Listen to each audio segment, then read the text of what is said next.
Hello दोस्तों, welcome to my YouTube channel. I am consultant. मैं आपका दोस्त, आपका यार रुपेंद्र। आप लोग मुझे प्यार से रुपी बुला सकते हैं।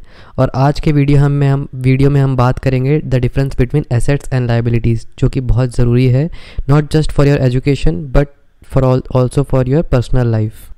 वीडियो को स्टार्ट करने से पहले मेरी आप सब लोगों से रिक्वेस्ट है कि अगर आपने मेरा चैनल सब्सक्राइब नहीं किया है तो ज़रूर सब्सक्राइब कीजिए। बाकी वीडियोस भी देखिए, अच्छा लगे तो सब्सक्राइब कर लीजिए। ये वीडियो अच्छा लगे तो इसको लाइक कीजिए, कमेंट कीजिए, शेयर कीजिए अपने व्यूज़, और बहुत सारा प्यार मुझको दीजिए जैसे कि मैं प्यार आपको दे रहा हूँ। हम लोग कहाँ पर भी हों, कोई भी हों, लेकिन ये वर्ड्स एसेट्स और लायबिलिटीज़ हम बहुत सुनते हैं अपनी लाइफ में, या तो अपने फैमिली के मुंह से, या अपने पीयर्स के आसपास, या फिर किसी के थ्रू भी है जहाँ भी हम काम कर रहे हैं। ये वर्ड्स हमको बहुत सुनने को मिलता है, एसेट्स और लायबिलिटीज़। टेक्निकल भाषा में कहा जाए तो एसेट्स का मतलब होता है something which you own and which also gives you a positive return, और लायबिलिटीज़ का मतलब होता है द थिंग्स विच यू ओ। ये तो सारी टेक्निकल लैंग्वेज हो गई, बट यार मुझे पर्सनली टेक्निकल लैंग्वेज इतनी पसंद नहीं है। मेरा फंडा बहुत सिंपल है, सिंपल भाषा में समझाओ और सिंपल भाषा में बोलो, और ताकि वो समझ में आए। और मैं खुद की अपनी पर्सनल डेफिनेशंस भी बनाता हूँ। सो मैं आपको अपने हिसाब से बताऊँगा कि मेरे हिसाब से एसेट्स क्या है और लायबिलिटीज़ क्या है। हाँ जी, तो जैसा कि मैंने कहा था कि assets are something which you own and which gives you a positive return. ठीक है, जो आपको पैसा ला के देती है। मेरी नज़र में पैसे के अलावा भी बहुत मैं उसको मानता हूँ जो आपको पैसा भी रिटर्न में प्रोवाइड करती है, आपकी लाइफ में आपको पर्सनल ग्रोथ भी प्रोवाइड करती है, और आपको हैप्पीनेस भी प्रोवाइड करती है। मेरे हिसाब से एसेट्स की डेफिनेशन ये है कि जो आपको पैसा भी प्रोवाइड करे और आपकी पर्सनल ग्रोथ भी करे, पर्सनल डेवलपमेंट करे, और आपको हैप्पीनेस भी प्रोवाइड करे साइड बाय साइड।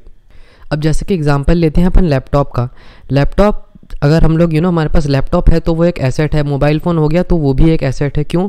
क्योंकि लैपटॉप के थ्रू हम काम कर सकते हैं। कंपनीज़ भी जब आप जॉब करने जाते हो तो आपको लैपटॉप से प्रोवाइड करती है, ताकि आप जीमेल पे काम कर सको, सॉफ्टवेयर बना सको, प्रोग्रामिंग कर सको। तो ये क्या है, आपको इससे पैसा मिल रहा है। आप जॉब कर रहे हैं, कोई भी काम कर रहे हैं, फ्रीलांसिंग भी करते हैं, डिज़ाइनिंग कर रहे हैं, कोई भी चीज़ कर रहे हैं, तो जैसे लैपटॉप हो गया तो वो आपको पैसे प्रोवाइड, उसके थ्रू आप पैसे कमा रहे हो। मोबाइल फ़ोन हो गया, मोबाइल फ़ोन के थ्रू आप सेल्स कॉल करते हो, लोगों से बातें करते हो, तो यह भी एक तरह का क्या हो गया है, ये आपको कुछ मॉनेटरी बेनिफिट दे रहा है। आप इसके थ्रू पैसे कमा सकते हो। आप कमा रहे हो या नहीं कमा रहे हो उससे फ़र्क नहीं पड़ता, आप कमा सकते हो। ठीक है, तो ये एक एसेट हो गई। अब जैसे कि कार का एग्जांपल लेते हैं अपन, तो कार एक एसेट भी है और एक लायबिलिटी भी हो सकती है। वो डिपेंड काय पे करता है, आप पे करता है कि आप उसको किस तरीके से यूज़ कर रहे हो। अगर आपने मान लीजिए कार लिया और आपने उसको ओला उबर में लगा दी, ठीक है, खुद भी चला रहे हो कभी और ओला उबर में भी लगा दी है, तो वो क्या है, एक एसेट है जो आपको पैसा भी बना के दे रही है। और दूसरी तरफ लोग क्या है, बहुत सारा शो ऑफ के लिए नई नई गाड़ियाँ ले लेते हैं और उसी की EMI भरते रहते हैं। शुरू के 5 दिन तो बहुत खुश रहते हैं, बट फिर बाद में क्या है, वो उसी EMI को पे करते रहते हैं और रोते रहते हैं लाइफ टाइम तक। तो वो क्या है, उनके लिए एक बहुत बड़ी लायबिलिटी बन जाती है। क्यों? क्योंकि उन्होंने शो ऑफ के लिए गाड़ी ली है और उससे वो इनकम जनरेट नहीं कर पा रहे हैं और परेशान हो जाते हैं लाइफ में, और उसकी EMI भरते रहते हैं, उसमें डेब्ट में आ जाते हैं वो।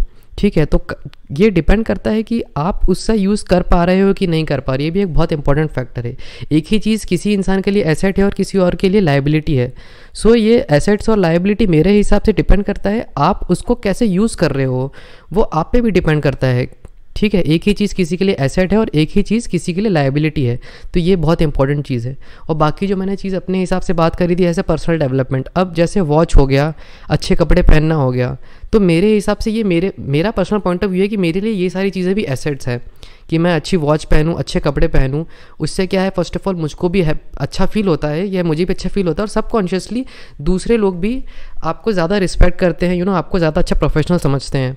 तो मेरे हिसाब से ये भी मेरे हिसाब से ये चीज़ों भी एसेट कैटेगरी में आ गए। टेक्निकली नहीं, बट मैं एक रियल लाइफ पर्सपेक्टिव में बता रहा हूँ आपको। ठीक है, और तीसरी बात मैंने कही हैप्पीनेस। तो जैसे अब गर्लफ्रेंड भी हो गई, ठीक है, तो गर्लफ्रेंड भी एक आप उसको एसेट के तौर पे ले सकते हो। आपको अच्छी खुशी मिलती है, आपकी हेल्प करती है, वो गाइडेंस देती है, सपोर्ट करती है, मेंटल पीस प्रोवाइड करती है। तो मतलब उसको लेना नहीं है ऐसे, बट मैं जस्ट मेरे को कुछ और एग्जांपल नहीं आया तो मैंने गर्लफ्रेंड एग्जांपल दे दिया। बट यार आप मेरी भावनाओं को समझो, मतलब जो चीज़ें आपको हैप्पीनेस भी प्रोवाइड करें, मेरी कैटेगरी में मैं उनको भी एसेट्स ही बोलूँगा। गर्लफ्रेंड थोड़ा क्रिटिकल और बहुत ही ज़्यादा एक्सट्रीमिस्ट एग्जाम्पल हो गया, बट आप मेरी भावनाओं को समझिए बस। तो मैं उम्मीद करता हूँ थोड़ा थोड़ा समझ आए होंगे एसेट्स और लायबिलिटीज़ को। सो मैं उसको और रोमांचक तरीके से आपको 2-3 एग्जांपल और देता हूँ। जैसे आपके वर्ड्स, ठीक है। वचन, जिसको हम बोलते हैं वचन, रघुकुल रीति सदा चली जाए, सदा चली आए, प्राण जाए पर वचन ना जाए। तो आपके वचन भी आपके एसेट हो सकते हैं और वचन आपकी लायबिलिटी भी हो सकती है। ठीक है। जैसे कुछ लोग हमेशा सच बोलते हैं, है ना, रघुकुल रीति सदा चली जाए, प्राण जाए पर वचन ना जाए। कुछ लोगों की वर्ड्स की बहुत वैल्यू होती है, तो वो एक उन लोगों के लिए बहुत बड़ी एसेट होती है, क्योंकि लोग मान लेते हैं यार इसने कहा ये तो करेगा ही सही। ठीक है, तो वर्ड्स रखना भी एक बहुत बड़ी एसेट है। बट कुछ लोग अपने वर्ड्स के लिए भी लायबिलिटी हो जाती है। क्या है ना, कुछ लोग दूसरों को प्लीज़ करने के लिए कुछ का कुछ झूठे वादे कर देते हैं और फिर उसी में पछताते रहते हैं, अरे यार उसको मैंने ऐसा बोल दिया यार, बट मैं उसकी हेल्प ही नहीं कर पा रहा हूँ।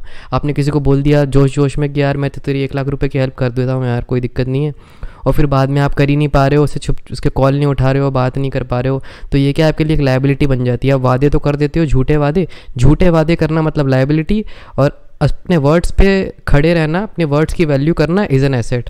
ठीक है, तो आप समझ सकते हो एसेट्स और लायबिलिटी कितनी इंपॉर्टेंट है अपनी लाइफ में, पूरी लाइफ में। और अगर आप ध्यान से देखोगे तो आपको रियलाइज़ होगा कि हम एसेट्स और लायबिलिटी से घिरे हुए हैं। आप अपने चारों तरफ देखिए, हर एक कितनी सारी थिंग्स है, कितनी सारी चीज़ें हैं, टेबल्स हैं, चेयर्स है, बेड्स है, लैपटॉप है, मोबाइल फ़ोन है, फर्नीचर है आपका, मिरर है, वार्डरोब है, कपड़े हैं, घर है आपका, है ना। और सबसे एक और चीज़ मैं आपको बताना चाहूँगा, इंटरेस्टिंग फैक्ट, कि आप जानते हैं कि रियल एस्टेट को रियल एस्टेट क्यों बोला जाता है। ठीक है, एसेट्स के बारे में एक बहुत इंटरेस्टिंग चीज़ ये है कि जितनी भी एसेट्स होती हैं उनकी वैल्यू डेप्रिशिएट होती है। सारी की सारी एसेट्स, जैसे कि कार हो गया, आपका मोबाइल फ़ोन हो गया, कोई भी चीज़ हो गई, उनकी वैल्यू हमेशा घटती ही है। लेकिन रियल एस्टेट, ज़मीन एक ऐसी चीज़ है जिसकी वैल्यू हमेशा बढ़ती ही है।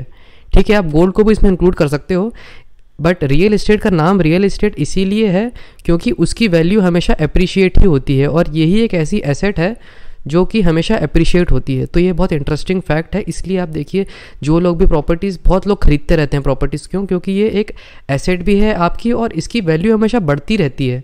बाकी सारी एसेट्स की वैल्यू हमेशा डेप्रिशिएट होती है। विथ लॉन्ग लाइफ सारी चीज़ों की वैल्यू डेप्रिशिएट होती है, बट रियल एस्टेट एक ऐसी चीज़ है जिसकी वैल्यू हमेशा बढ़ती ही रहती है, तो इसलिए इसका नाम रियल एस्टेट है। ठीक है।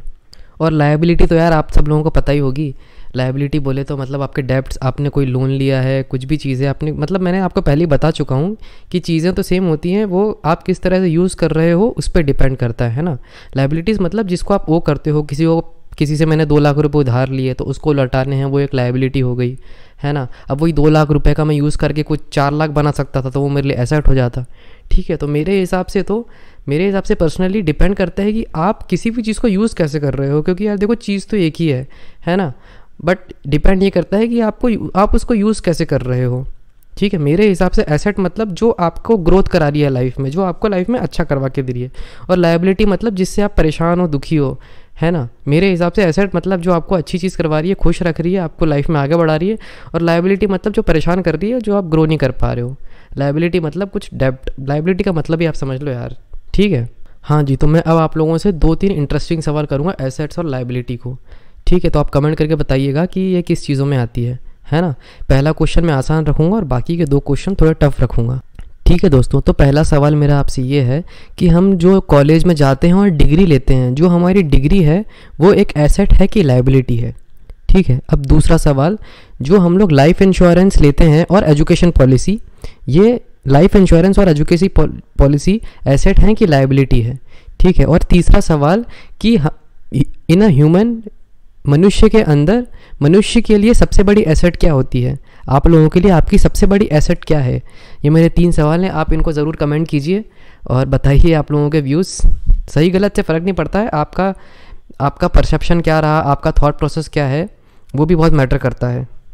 सवालों के जवाब बस इसलिए नहीं दीजिएगा कि यार सही, मेरा आंसर सही हुआ तो खुश हो गए, नहीं, आपने सोचा उसके लिए वो ज़्यादा इंपॉर्टेंट रहेगा। आपने कितना सोचा, उस थॉट प्रोसेस का मज़ा लीजिए, उस सोचने का मज़ा लीजिए। ठीक है, तो दोस्तों मैं उम्मीद करता हूँ आपको मेरा ये वीडियो अच्छा लगा होगा और आप इसको एसेट की तरह ट्रीट करेंगे कि मेरा वीडियो एक एसेट के टाइप पे था, जिससे आपको आपकी लाइफ में ग्रोथ मिले, मॉनेटरी बेनिफिट मिले और हैप्पीनेस भी मिले।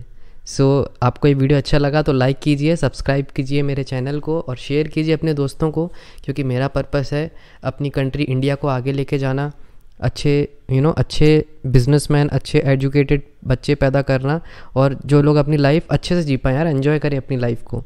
सो जय हिंद, जय भारत, लव यू गाइस।